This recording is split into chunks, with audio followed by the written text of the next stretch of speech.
Golani,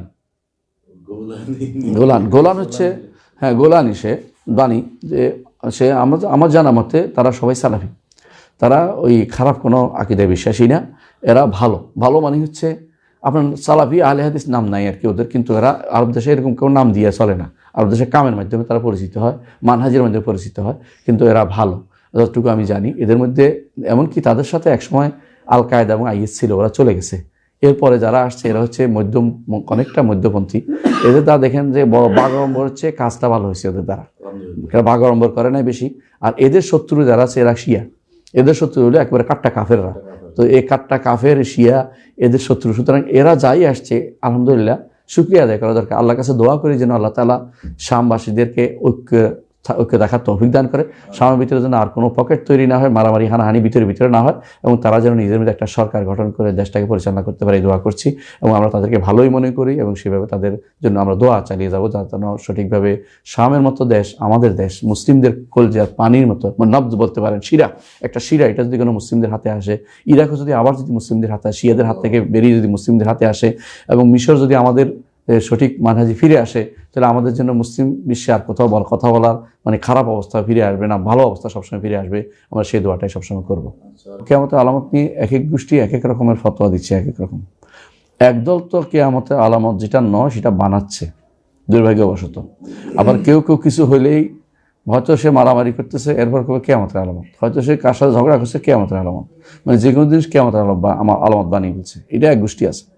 আরেক গোষ্ঠী আছে যারা কিয়ামতের আলামত সত্যি প্রমাণিত আছে যে কিছু জিনিস ঘটবে, এরা কি করে কিয়ামতের আলামতকে তাড়াতাড়ি করে এনে বর্তমান অবস্থার সাথে মিশিয়ে দিচ্ছে, মানে কনসিকুয়েন্স মিলিয়ে দিচ্ছে। এদের মধ্যে বিখ্যাত হচ্ছে ইমরান নজর হোসেন এবং তার অনুসারী বাংলাদেশি এজেন্ট যে আছে, অর্থাৎ বিশেষ করে যারা কিছুদিন আগেও আবু তো আদনান তাদের এই জাতীয় লোকেরা, এরা এই কাজটি করে থাকে, যেটা কিয়ামতের ঘটনাকে যে কোনোভাবে কোনো একটা কিছু হলে মিলিয়ে দিবে। এদের অনেকেই দেখবেন যে আবার এই এমন পদ্ধতিতে নামছে যে যা সত্য নয় তা বানাই দিবে।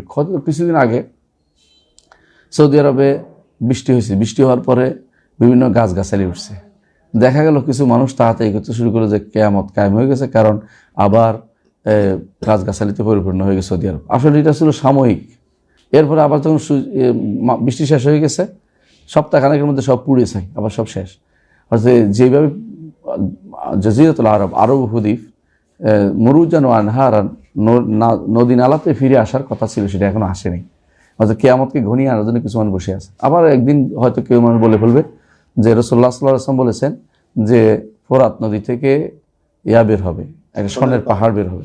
কিছু মানুষ হয়তো দেখবেন যে স্বর্ণের পাহাড় বের করার জন্য বিভিন্ন তাবিল করে বানাবে কি, যে এই যে তেল বের হচ্ছে, পেট্রোল, এটার নাম হচ্ছে স্বর্ণের পাহাড়, লিকুইড গোল্ড বলতেছে ওইটারে। তো এই জাতীয় কথাগুলো যারা বলছে এরা মূলত অপব্যাখ্যা শুরু করে দিয়েছে। আবার আরেকটা গোষ্ঠী, হ্যাঁ নদী শুকিয়ে যাচ্ছে, একটু দেখা যাচ্ছে, এটা এই সত্যি। আবার একটা গোষ্ঠী হারামজিদুন একটা গোষ্ঠী আছে, যাদের কাজে হইলো এই জাতীয় জিনিস মানুষকে চমকে দেওয়ার জন্য ব্যস্ত আছে। ইহুদের আরেকটা গোষ্ঠী আছে, মুসলমানদের এই সমস্ত আলামত যেগুলো রাসূলুল্লাহ সাল্লাল্লাহু আলাইহি ওয়াসাল্লাম বলেছেন, এগুলি নিয়ে কিভাবে মানুষদেরকে বিভ্রান্ত করা যায়, এই জন্য এমন একটা জিনিস তুলে ধরবে, মানুষের দিকে এক বাক্যে বলবে যে এটা ঘটনা ঘটছে, এরপরে দেখবে যে আসলে ঘটনাটা ঘটে নাই। পরবর্তীতে তখন মানুষের বিশ্বাস কমে যাবে যে এটা বোধহয় সত্য না। এই চালাকি করার জন্য কেউ এটা করছে, অথচ আমাদের অনেক ভাই মুসলিম ভাই এর মধ্যে পা দিচ্ছে, অত এই না বুঝে এই সমস্ত তাদের ধোঁকার মধ্যে পা দিয়ে বলতেছে এই বুঝি ঘটনাটা ঘটে গেল। এর মধ্যে এমনও হচ্ছে এই যে গত 1400 বছরে প্রায় 3000 এর বেশি মানুষ মাহাদি দাবি করেছে নিজেদেরকে।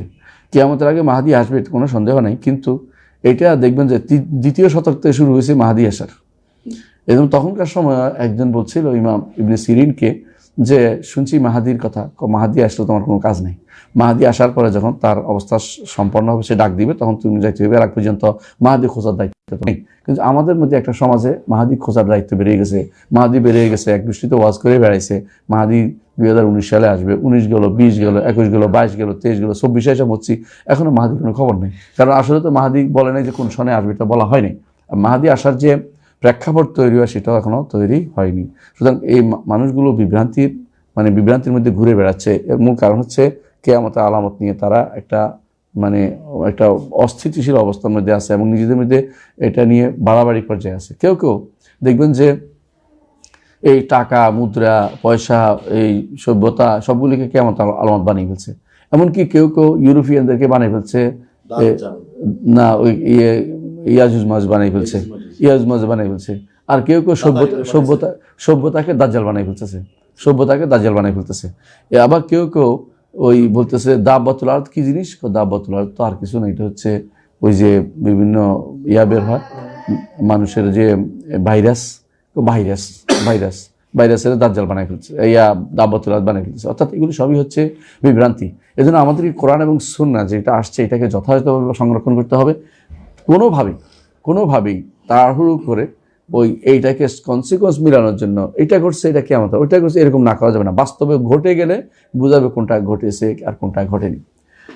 ইতিপূর্বে আমরা অনেকগুলো জিনিস আমরা দেখেছি যে অনেকগুলো কিয়ামতের আলামত ইতিমধ্যে চলে গেছে, কিছু চলছে, কিছু আছে ভবিষ্যতে চলবে, এখনো হয়নি। তো এই জন্য কিয়ামতের আলামত নিয়ে আমাদের আলোচনা করা দরকার। রাসূলুল্লাহ সাল্লাল্লাহু আলাইহি ওয়াসাল্লাম অনেক সময় কিয়ামতের আলামত নিয়ে আলোচনা করেছেন, এই জন্য আলোচনা করা দরকার। আরেকটি গোষ্ঠী আছে কিয়ামতের আলোচনা বাদ দিয়ে তারা সম্পূর্ণ ভুলে গেছে, অর্থাৎ কিয়ামতের আলামত যেন কোনোভাবেই আসবে না এরকম মনে করে বসে রয়েছে। এমনকি কিয়ামতের আলামত অস্বীকার করার তো একটা গোষ্ঠী বেরিয়ে গেছে, অনেক কিয়ামতের আলামত অস্বীকার করেছে, যাদের বিশেষ করে আকলানি সম্প্রদায়, বিবেকবাদী মনে করে, নিজেদেরকে চিন্তাবিদ মনে করে, এদের অনেকেই কিয়ামতের আলামতকে অস্বীকার করে বসে আছে। তাহলে বোঝা গেল যে কিয়ামতের আলামত মানুষ বিভিন্নভাবে বিভক্ত হয়ে গেছে। আমাদেরকে কোরআন এবং সুন্নাহ ভিত্তিক বিশুদ্ধতা তুলে ধরা আমাদের দায়িত্ব হয়ে পড়েছে। এই জন্য ইনশাআল্লাহ আমরা এই বিষয়ে আলোচনা করবো, একটু দীর্ঘ সময় ধরে আলোচনা করব, যাতে করে কিয়ামতের আলামত সম্পর্কে আপনারা বিশুদ্ধতা জানতে পারি।